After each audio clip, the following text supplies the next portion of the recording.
Assalamualaikum warahmatullahi taala wabarakatuh dan salam sejahtera semua. Terlebih dahulu, saya ingin mengucapkan ribuan terima kasih kepada pensyarah saya, Dr. Hairul Nizam bin Wahid yang gigih dan komited mengajar kami untuk kursus EPPE 3413 Dasar Fizikal dan Kewangan Islam buat kami semua.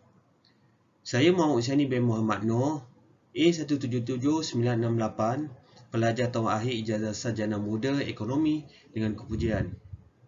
Hari ini saya akan membentangkan tugasan saya bertajuk Dana Zakaf dalam Pendidikan Asnaf dan Sumbangannya terhadap Ekonomi Malaysia. Metodologi kajian yang digunakan oleh penyelidik dalam menjalankan kajian ini adalah dengan menggunakan pendekatan kualitatif yang melibatkan kajian lapangan berbentuk temul bual dan kaedah dokumentasi secara induktif dan diduktif untuk mendapatkan sampel yang melibatkan 500 orang. Bersama-sama ini kita mendengar dan melihat video yang telah disediakan oleh saya berkenaan dengan Lembaga Zakat Selangor. Disaksikan. Lembaga Zakat Selangor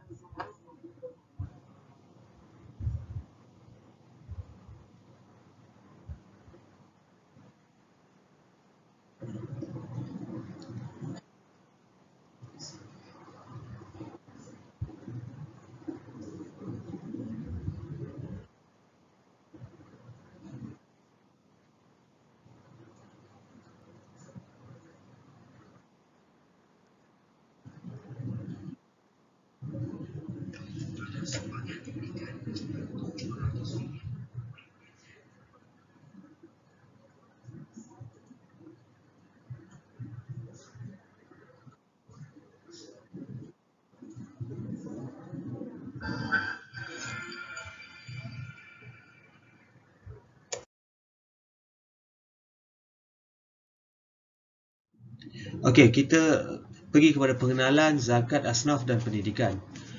Zakat juga sering disebut sebagai ibadah kesungguhan dalam harta, ma'aliyah, ijtihadiyah. Dana zakat adalah diagihkan kepada 8 asnaf sebagaimana yang telah ditetapkan oleh Allah SWT dalam firman-Nya, surah Taubah ayat 60, yang bermaksud sesungguhnya zakat itu hanya untuk orang-orang fakir, orang-orang miskin, pengurus zakat, yakni amil, mu'alaf yang dipujuk hati mereka, untuk memerdekakan hamba, orang-orang yang berhutang, orang-orang yang berjuang di jalan Allah SWT, orang-orang yang sedang dalam perjalanan sebagaimana ketetapan yang diwajibkan oleh Allah SWT. Dan Allah Maha mengetahui lagi Maha bijaksana. Al-Quran Juz 9 ayat 60. Daripada ayat di atas dapatlah diringkaskan bahawa dana zakat diagihkan kepada asnaf fakir dan miskin, amil, mu'allaf fi sabilillah, gharimin, ibnu sabil dan riqab. Dana zakat yang diagihkan kepada 8 asnaf pada masa kini wujud dalam pelbagai bentuk agihan. Hasil kajian Muhammad Izam pada tahun 2010. Pendidikan merupakan salah satu kaedah atau tekad penting yang dapat mengubah kehidupan, mengeluarkan golongan ini daripada kepompong kemiskinan. Institusi zakat giat memainkan peranan dalam menyalurkan dana zakat dalam bentuk bantuan pendidikan. Golongan dana zakat diagihkan kepada 8 asnaf yang telah dijelaskan tadi. Kita melihat kepada objektif zakat kepada Islam dan ekonomi. Pendapat Al-Qardawi pada tahun 1973 dalam bukunya yang bertajuk Fiqh Zakat. Objektif utama pengagihan dana zakat mengikut pendapat Dr. Yusuf Al-Qardawi ialah untuk mempertingkatkan nilai hidup pemberi, membersihkan dan menyuburkan harta, membantu pihak yang memerlukan serta memperkukuhkan jaminan sosial. Daripada objektif-objektif yang disebutkan ini seperti zakat dapat menyuburkan harta, menjelaskan bahawa zakat dapat memperkembangkan lagi harta yang diberikan serta menambah keberkatannya. Secara realitinya, harta yang dizakat dilihat akan berkurangan pada mata kasar manusia. Tetapi sebaliknya, jika ditelusuri akan hikmah pemberian zakat ini, maka dapat disimpulkan bahawa pada hakikatnya harta zakat ini dapat meningkatkan ekonomi kegiatan ekonomi masyarakat seterusnya membantu negara ke arah ekonomi negara yang berpendapatan tinggi. Hasil kajian Profesor Emeritus Mahmud Zuhdi pada 2003. Pembangunan masyarakat lebih kolektif dan bebas dari belenggu kemiskinan di kalangan asnaf. Kemajuan ekonomi dan pendidikan dapat dilaksanakan dengan menggunakan dana zakat yang telah dikutip. Zakat, pendidikan dan asnaf. Zakat adalah ibadah ketaatan yang memiliki dua dimensi, vertikal dan horizontal. Vertikal adalah hablum minallah, antara hubungan manusia dan Maha Pencipta iaitu Allah SWT. Horizontal adalah hablum minan nas. Hablum minan adalah hubungan antara sesama manusia. Zakat ibadah yang memiliki zakat juga sering disebut dengan ibadah kesungguhan serta harta ma'aliyah ijtihadiyah. Tingkat pentingnya zakat dilihat dari banyak ayat yang membandingkan perintah zakat dengan perintah solat. Kita boleh melihat pada manual pengurusan agian zakat yang diterbitkan oleh Jabatan Wakaf Zakat dan Haji Jauhar iaitu pada tahun 2008. Ia menerangkan skim bantuan dan pelajaran, skim bantuan pelajaran dan mahasiswa, skim bantuan yuran persekolahan dan peperiksaan sekolah rendah dan menengah, skim bantuan aktiviti dan lawatan belajar, memberi bantuan pelajaran kepada anak golongan asnaf supaya tidak tercedera dalam pelajaran serta dapat memperbaiki taraf hidup keluarga. Ia menerangkan dalam bentuk pelbagai bentuk bantuan pendidikan.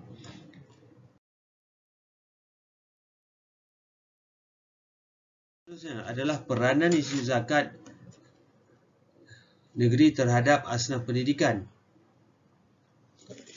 Memberikan bantuan persekolahan rendah dan menengah, bantuan yuran pengajian institusi pengajian tinggi IPT dalam dan luar negara, pengajian ke Timur Tengah.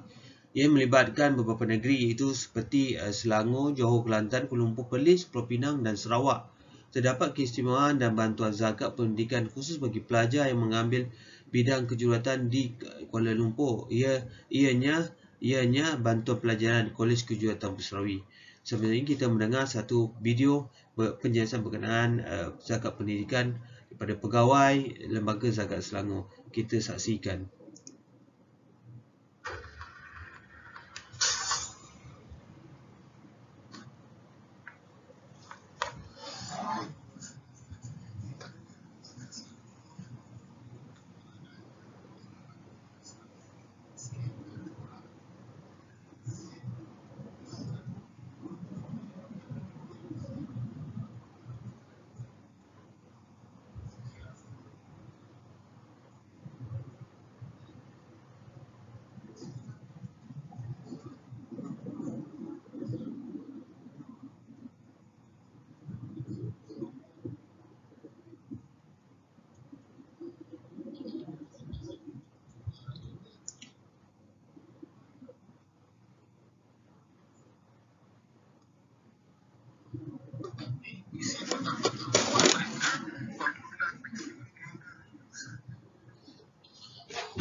Itu adalah sedikit penjelasan daripada pegawai Lembaga Zakat Selangor.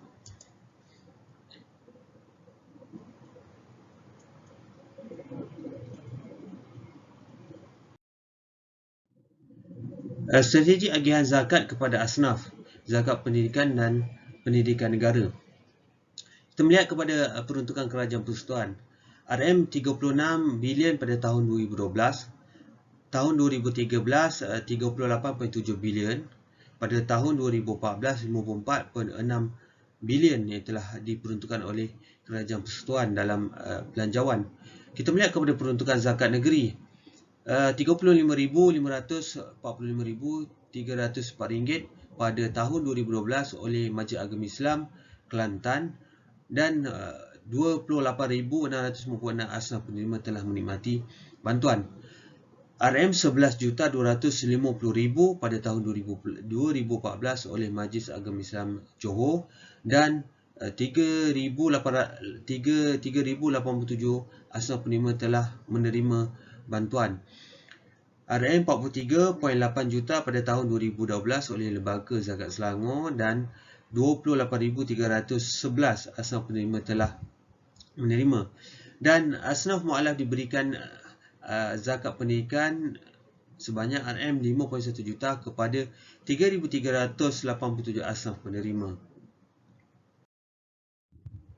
Kita melihat kepada jadual satu jenis skim dan bentuk bantuan pendidikan oleh Institut Zakat di Malaysia, negeri dan bentuk bantuan serta asnaf, melibatkan 13 negeri iaitu Selangor, Negeri Sembilan, Johor, Kelantan, Terengganu, Kuala Lumpur, Perlis, Pulau Pinang, Sarawak, Kedah, Melaka, Sabah dan Perak. Pelbagai inisiatif dan bentuk bantuan yang diberikan oleh setiap institut zakat negeri. Pada jadual 2, skim zakat pendidikan kepada asnaf zakat di negeri Selangor khususnya, ia melibatkan 3 golongan: fakir dan miskin, mualaf dan fisabilillah. Jumlah agihan sebanyak 27.7 juta adalah jumlah yang diberikan kepada fisabilillah untuk pertengahan, dan paling tinggi adalah kumpulan pendidikan kepada fakir dan miskin 33.4 juta yang telah dikeluarkan oleh Lembaga Zakat Selangor. Ini satu jumlah yang besar. Sumbangan zakat pendidikan kepada ekonomi. Kita melihat kepada pembangunan sosial. Sumbangan dan kitaran zakat dalam Islam. Program pembangunan sosial merupakan mekanisme bagi menjamin kehidupan berkualiti asnaf. Ia meliputi aspek perlindungan atau perumahan keperluan hidup kebajikan ummah. Secara umum, antara bantuan yang diberikan adalah bantuan makanan bulanan, bantuan baik pulih dan bina rumah, bantuan perubatan dan sebagainya mengikut kelaikan. Program pembangunan ekonomi. Lembaga Zakat Selangor menjadikan program ini sebagai salah satu jalan keluar bagi menangani kemiskinan. Ia ibarat memberi pancing kepada asnaf. Bantuan ini disediakan dalam bentuk bantuan modal dan peralatan kepada asnaf fakir, miskin, mualaf yang berpotensi menjadi usahawan. Sehingga kini, ramai usahawan asnaf telah dilahirkan hasil daripada bantuan program tersebut. Malah di antara mereka telah menjadi pembayar zakat pada tahun 2013, ramai 250 orang penerima telah keluar daripada kategori asnaf hasil daripada bantuan ekonomi. Program pembangunan pendidikan. Ia merupakan program yang membantu asnaf untuk keluar dari kepompong kemiskinan. Melalui program ini, Lembaga Zakat Selangor membentuk anak-anak asnaf sebagai generasi kedua. Generasi cemerlang yang mampu membawa keluarga daripada kemiskinan melalui pembiayaan pendidikan bermula peringkat pra-persekolahan hinggalah IPTA, IPTS terpilih. Pada tahun 2013, seramai 42,290 orang anak-anak asnaf mendapat bantuan pendidikan dari Lembaga Zakat Selangor, melibatkan mereka yang di sekolah rendah dan menengah serta IPT. Program pembangunan insan. Ia dirangka demi membangunkan aspek spiritual asnaf. Ia meliputi aspek motivasi, sikap dan kedudukan dengan penekanan menerusi kursus-kursus kerohanian, tahsinul ibadah, tahsinul qiraat dan kursus keibubapaan. dan akhirnya adalah program pembangunan institusi agama yang melibatkan pondok-pondok moden dan tahfiz. Kita melihat sedikit video yang telah disedap berkenaan permohonan zakat Selangor. Berita gembira kepada rakyat Selangor.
Kita telah mendengar penjelasan yang mudah untuk permohonan zakat lembaga zakat Selangor kepada penerima. Seterusnya, kita melihat kepada isu-isu semasa zakat. PTPTN selalu sumbangan zakat kepada 17,800 pelajar asnaf sepanjang 2020.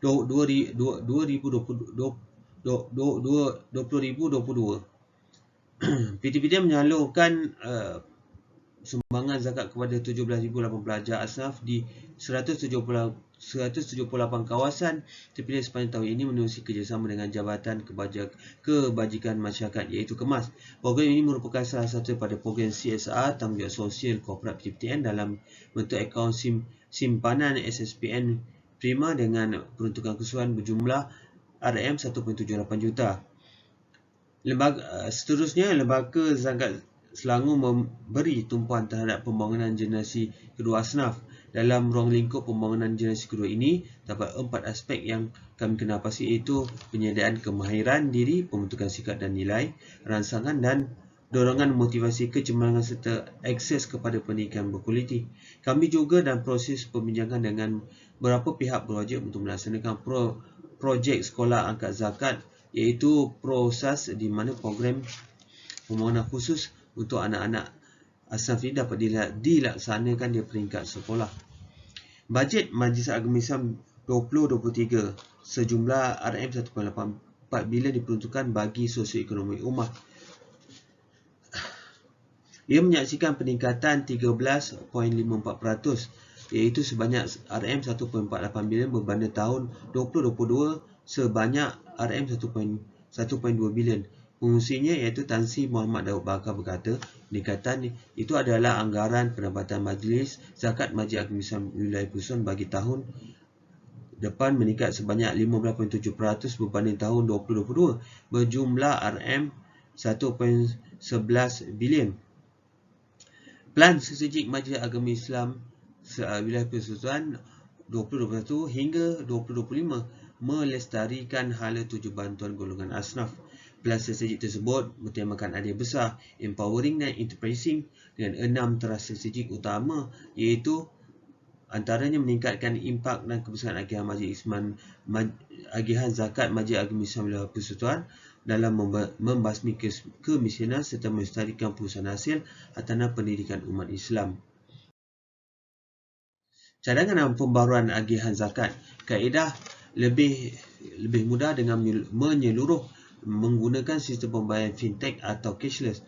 Sebagai contoh, pemberian voucher zakat pendidikan seperti Shopee, Lazada, Touch 'n Go e-wallet dan QR code. Fintech khususnya blockchain di dalam sistem pengurusan zakat. Teknologi Accepting Model TAM telah digunakan sebagai kerangka teori.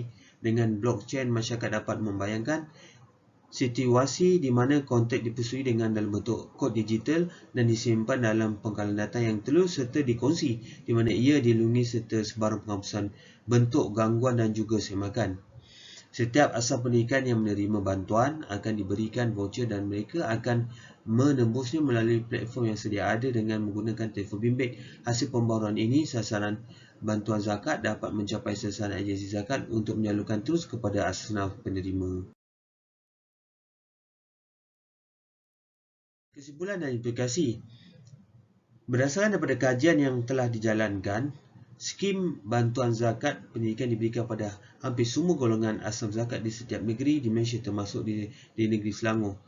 Skim dan bantuan zakat pendidikan yang telah dibentuk ini dilihat mampu memberi golongan asnaf untuk mengubah kehidupan mereka supaya keluar daripada kepompong-keputusan dengan pendidikan.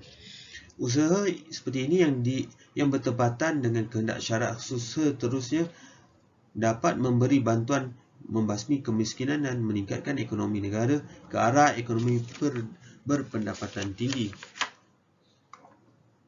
Implikasi pembaharuan agian zakat pendidikan adalah melakukan penambahan baikan dari segi bentuk bantuan dan skim zakat pendidikan supaya ia lebih menyeluruh dan mengikut kehendak masa kini yang diperlukan oleh golongan asnaf dan supaya ia dapat terus diagihkan dengan berisan kepada golongan asnaf.